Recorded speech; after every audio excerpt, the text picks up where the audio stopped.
പരിശുദ്ധ അൾത്താരയിൽ വന്ന് ദൈവമാതാവിനോടും തിരുക്കുമാരൻ്റെയും ഈ സന്നിധിയിൽ വന്ന് സാക്ഷ്യം പറയാൻ എന്നെ അനുഗ്രഹിച്ചതിന് ഞാൻ ആദ്യം തന്നെ അമ്മയ്ക്കും തിരുക്കുമാരനും നന്ദി പറയുന്നു. എൻ്റെ പേര് ഗ്രേസി ഫ്രാൻസിസ്. ഞാൻ കണ്ണൂർ ജില്ലയിലെ മരിപുരം ഇടവകയിൽ നിന്ന് വരുന്നു. ഞാൻ 4/11/2023 ഇവിടെ വന്ന് ഉടമ്പടി എടുത്ത് പ്രാർത്ഥിച്ചത്. ഉടമ്പടി എടുത്ത് പ്രാർത്ഥിക്കാനുണ്ടായ കാര്യം, എനിക്ക് മുഖത്ത് ഭയങ്കരമായിട്ട് ഒരു അലർജി ഉണ്ടായിരുന്നു. കുറേ പ്രാവശ്യം ഡോക്ടറെ കാണിച്ചു. അത് തൽക്കാലം മാറും, പിന്നെ അത് പിന്നെയും തുടരും. പുറത്തോട്ടിറങ്ങാൻ പറ്റാത്ത ഒരവസ്ഥയാണ്. കാരണം എല്ലാവരും ചോദിക്കും മുഖത്ത് എന്നാ പറ്റിയത്. അപ്പം ഞാനിങ്ങനെ നേർച്ച വസ്തുക്കൾ ഉപയോഗിച്ച് പ്രാർത്ഥിച്ചു. അമ്മേ, എൻ്റെ കാണാത്ത സ്ഥലത്താണെങ്കിൽ കുഴപ്പമില്ല, ഈ മുഖത്ത് തന്നെ ആകുമ്പോൾ എനിക്ക് ഭയങ്കര വിഷമമാണ്. അങ്ങനെ പറഞ്ഞ് പ്രാർത്ഥിച്ചതിൻ്റെ ഫലമായി എനിക്ക് പൂർണ്ണമായി രോഗസൗഖ്യം തന്ന് മാതാവ് അനുഗ്രഹിച്ചു. രണ്ടാമതായി ഞാൻ ഈ ചേച്ചിയുടെ കാര്യമാണ് പറയുന്നത്. ഞാൻ ഈ ചേച്ചിയുടെ വീട്ടിൽ റബ്ബർ ടാപ്പിങ് ചെയ്യുന്ന ഒരു വ്യക്തിയാണ്. അപ്പോൾ ഈ ചേച്ചിക്ക് നടുവിന് ഡിസ്കിന് കംപ്ലൈൻ്റ് ആയിട്ട് 5 വർഷമായിട്ട് നടക്കാനോ ഒന്നും പറ്റാത്തൊരു സാഹചര്യമായിരുന്നു. അപ്പോൾ ഞാൻ പറഞ്ഞു, എനിക്ക് വിശ്വാസമുണ്ട് അമ്മയിൽ. ചേച്ചിക്ക് ഒരു അക്രൈസ്തവരായ ചേച്ചി ആയതുകൊണ്ട് എത്രമാത്രം വിശ്വാസമുണ്ടെന്ന് എനിക്കറിയില്ല. അതുകൊണ്ട് ഞാൻ പറഞ്ഞു, എനിക്ക് അമ്മയിൽ നല്ല വിശ്വാസമുണ്ട്.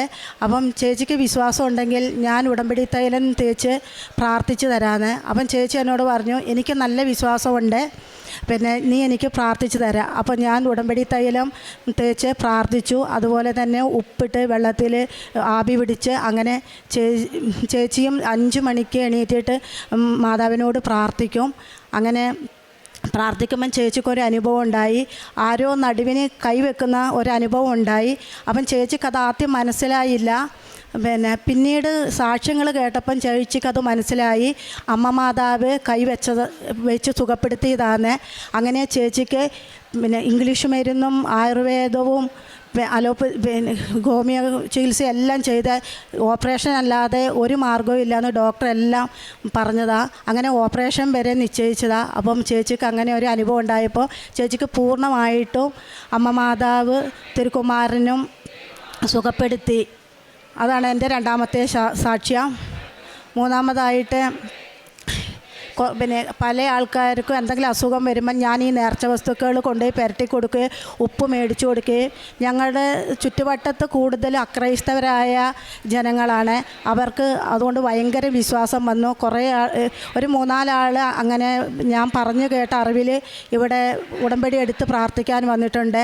അതുകൂടാണ്ട് എന്തെങ്കിലും ഒരു ആവശ്യം വന്നാൽ അവരെന്നെ പ്രാർത്ഥിക്കാൻ വേണ്ടി വിളിക്കും.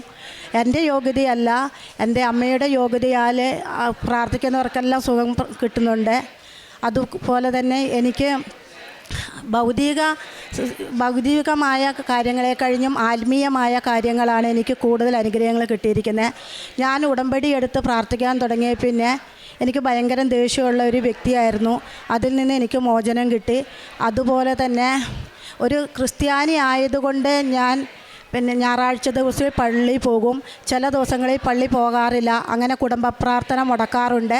പക്ഷേ ഉടമ്പടി എടുത്ത് പ്രാർത്ഥിച്ചതിൻ്റെ ഫലമായിട്ട് എനിക്ക് എല്ലാ ഞായറാഴ്ച ഉടമ്പടി എടുത്തതിന് ശേഷം എനിക്കൊരു ഞായറാഴ്ച പോലും വിശുദ്ധ കുർബാന മുടക്കാൻ പറ്റിയിട്ടില്ല.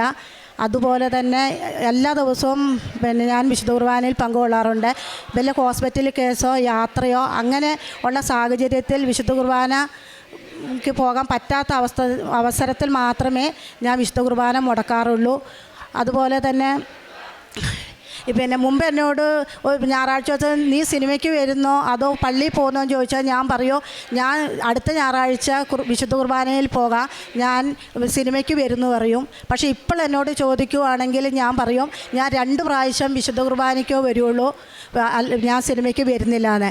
അങ്ങനെ ഞാൻ പരമാവധി വിശുദ്ധ കുർബാനയോട് ചേർന്ന് പ്രാർത്ഥിക്കാൻ തുടങ്ങി.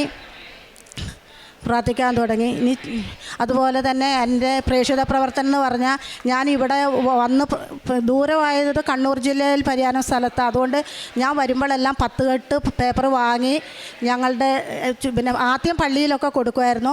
ഇപ്പം ഞങ്ങളുടെ ചുറ്റുവട്ടം അക്രൈസ്തവരായ കുറേ വീടുകളുണ്ട്. അവിടെയെല്ലാം ഞാൻ ഈശോയിനെ പറ്റിയും മാതാവിനെ പറ്റിയും പറഞ്ഞ് പ്രാർത്ഥിച്ച് പിന്നെ പത്രം വിതരണം ചെയ്യും. ഹോസ്പിറ്റലുകളിൽ കൊടുത്തിട്ടുണ്ട്. അതുകൂടാണ്ട് ഞാൻ പിന്നെ ചെക്കപ്പിനൊക്കെ എൻ്റെ ഭർത്താവിനെയും കൊണ്ട് പോകുമ്പോൾ കന്നഡ പത്രം വാങ്ങി അവിടെ കന്നഡ അറിയുന്നവർക്ക് കൊടുത്തിട്ടുണ്ട്. തമിഴ്നാട്ടിൽ ബാംഗ്ലൂർ മോള് പിന്നെ അവിടെ ജോലി ചെയ്യുന്ന അവിടെ പോകുമ്പോൾ തമിഴ് പേപ്പർ മേടിച്ച് കൊടുത്തിട്ടുണ്ട്. അങ്ങനെ എനിക്ക് പറ്റുന്ന പിന്നെ പ്രേക്ഷിത പ്രവർത്തനം ഞാൻ ചെയ്യാറുണ്ട്. കാരുണ്യ പ്രവൃത്തി എന്ന് പറഞ്ഞാൽ ആരെങ്കിലും രോഗികൾ എന്നോട് ചോദിച്ചാൽ ഞാൻ പൈസ കൊടുക്കും. അതുപോലെ ഭക്ഷണം ഉണ്ടാക്കി കൊടുക്കും. പിന്നെ രോഗികളെ അത്യാവശ്യം കാണാൻ പോവും. പിന്നെ ഞങ്ങളുടെ അവിടെ ഒരു ഹോളി മൗണ്ട് എന്ന് പറഞ്ഞ അനാഥാലയമുണ്ട്. അവിടെ ഞങ്ങളിങ്ങനെ വീടുകളിൽ തോറും പൈസ ആക്കിയിട്ട് ഞാൻ അവരെ കാണാൻ അങ്ങനെ കൊണ്ടുപോയി കൊടുക്കും. അങ്ങനെ ഞാൻ കാരുണ്യപ്രവർത്തികളും ചെയ്യാറുണ്ട്. പിന്നെ നമ്മൾക്ക് മുമ്പൊക്കെ എനിക്ക് എന്തെങ്കിലും രോഗമോ കാര്യമൊക്കെ വരുമ്പോൾ ഭയങ്കര ടെൻഷനായിരുന്നു. ഇപ്പോൾ അങ്ങനെ ഒരു ടെൻഷനില്ല. ഞാൻ വിചാരിക്കും ഓരോ സഹനവും നമുക്ക് നിത്യതയിലേക്കുള്ള പാതയാണെന്ന് ഞാൻ പ്രാർത്ഥിക്കും. പിന്നെ അവരുടെ സാക്ഷ്യം 5 വർഷമായിട്ട് എനിക്ക് ഭയങ്കര നടുവേദനയാണ്. ഒരുപാട് ഡോക്ടേഴ്സ് കാണിച്ച് അന്നേരം എല്ലാവരും സർജറി ചെയ്യണമെന്നാണ് പറഞ്ഞ്. മരുന്ന് കഴിച്ചിട്ടൊന്നും മാറുന്നുണ്ടായിട്ടില്ല. അന്നേരമാണ് ഗ്രേസി എന്നോട് പറയുന്നത്, ചേച്ചി ഇങ്ങനെ ഉടമ്പടി തൈലും ഉപ്പുമെല്ലാം ഉപയോഗിച്ച് ഇതായാലും വേഗം സുഖമാവും, സർജറി ചെയ്യാൻ നിൽക്കണ്ടെന്ന്. അതനുസരിച്ച് ഞാൻ വിശുദ്ധ വസ്തുക്കളെല്ലാം ഉപയോഗിച്ച് അന്നേരം ഇപ്പം എൻ്റെ നടുവേദന ഇല്ല. എനിക്കിപ്പം പൂർണ്ണമായിട്ട് സുഖമായി. ഒരുപാട് നന്ദി യേശുദേവനും അമ്മ മാതാവിനും. ചേച്ചി എന്ന് പറഞ്ഞാൽ എന്നോട് പറഞ്ഞു, ഗ്രേസി നീ എനിക്കൊരു ബൈബിൾ കൊണ്ടുപോയി തരുമോ, ചെറിയ ബൈബിൾ മതി എന്ന് പറഞ്ഞു. ഞാൻ അങ്ങനെ ചെറിയൊരു പുതിയ നിയമത്തിൽ ബൈബിൾ കൊണ്ടുപോയി കൊടുത്തു. ചേച്ചി ഒരു മാസമാകുമ്പോഴത്തേക്കും അത് ഫുൾ വായിച്ചു കഴിഞ്ഞു. അത് കഴിഞ്ഞ് പറഞ്ഞ് എനിക്ക് പഴയ നിയമം കൊണ്ടുപോയി തരണേ. അന്ന് ഞങ്ങൾ ഒരു ബൈബിൾ വലുത് വാങ്ങിക്കൊടുത്തു. അപ്പം ചേച്ചി അത് വായിച്ച് തീരാനായി. ചേച്ചി ജപമാല മൊത്തം ചൊല്ലും. പിന്നെ എനിക്ക് പോലും അങ്ങനെയായില്ല. അതിലും വിശ്വാസമാണ്. ഞാനൊരു ക്രിസ്ത്യാനിയായി എനിക്കില്ലാത്ത വിശ്വാസമാണ് ഈ ചേച്ചിക്ക്. അപ്പം ജപമാല മൊത്തം ചൊല്ലും. അതുകൊണ്ട് 5:30 എണീറ്റ് പ്രാർത്ഥനകൾ ചൊല്ലും, ടോക്ക് കേൾക്കും. അങ്ങനെ ചേച്ചി നല്ല വിശുദ്ധിയിലായിരുന്നു. അതുകൊണ്ട് ചേച്ചിയുടെ കാലിന് 2 മുട്ടിന് ഓപ്പറേഷൻ വേണമെന്ന് പറഞ്ഞതാണ്.